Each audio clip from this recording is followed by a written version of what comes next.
2009 সালের অক্টোবরে বাংলাদেশ কৃষি ব্যাংকে একটি অ্যাকাউন্ট খোলেন ফিয়াজ গ্রুপের স্বত্বাধিকারী ওয়াহিদুর রহমান। প্রতিষ্ঠানটির বনানী কর্পোরেট শাখায় অ্যাকাউন্ট খুলতে পরিচয়দাতা হিসেবে সেই সময় সহায়তা করেন ব্যাংকটির তৎকালীন মুখ্য আঞ্চলিক ব্যবস্থাপক জুবায়ের মঞ্জুর। অ্যাকাউন্ট খোলার 1.5 মাস পরই 14 ডিসেম্বরে ফিয়াজ গ্রুপের 3টি অঙ্গ প্রতিষ্ঠান messrs Fiaz enterprise, Fiaz trading ও অটো ডিফাইন এর নামে ঋণ আবেদন করা হয়। এর 4 মাস পরেই 2010 সালের 7 এপ্রিল বোর্ড সভায় 152 কোটি টাকার ঋণ অনুমোদন ও ঋণের অর্থ ছাড় করা হয় 20 এপ্রিল। এর মধ্যে কিছু পরিশোধের পর বর্তমানে ব্যাংকের পাওনা 148 কোটি টাকা ফিরে পেতে মামলা করা হয়েছে।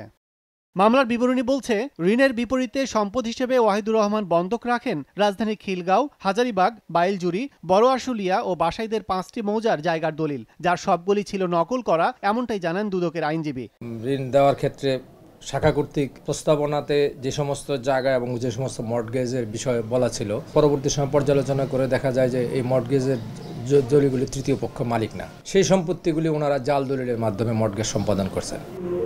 অর্থনীতিবিদরা বলছেন, ঋণ জালিয়াতির মূল হোতা যেন পার না পায় সে বিষয়ে দ্রুত ব্যবস্থা নিতে হবে দুদককে। তাদের ব্যবস্থাটা ভালো কিন্তু ত্রুটিপূর্ণ।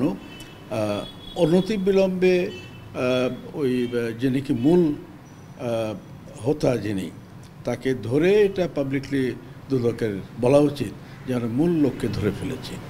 মামলায় ব্যাংকের 6 কর্মকর্তা, সাবেক উপমহাব্যবস্থাপক এ কে মোশাররফ হোসেন, মুখ্য আঞ্চলিক ব্যবস্থাপক জুবায়ের মঞ্জুর, উপমহাব্যবস্থাপক ABM আতাউর রহমান, সহকারী মহাব্যবস্থাপক মুনওয়ারা বেগম, বিভাগীয় কার্যালয়ের সাবেক SPO প্রকৌশলী শহীদুল ইসলাম ও মোহাম্মদ সানাউল্লাহ বর্তমানে কারাগারে গ্রেফতার রয়েছেন। কাজল আব্দুল্লাহ, সময় সংবাদ, ঢাকা।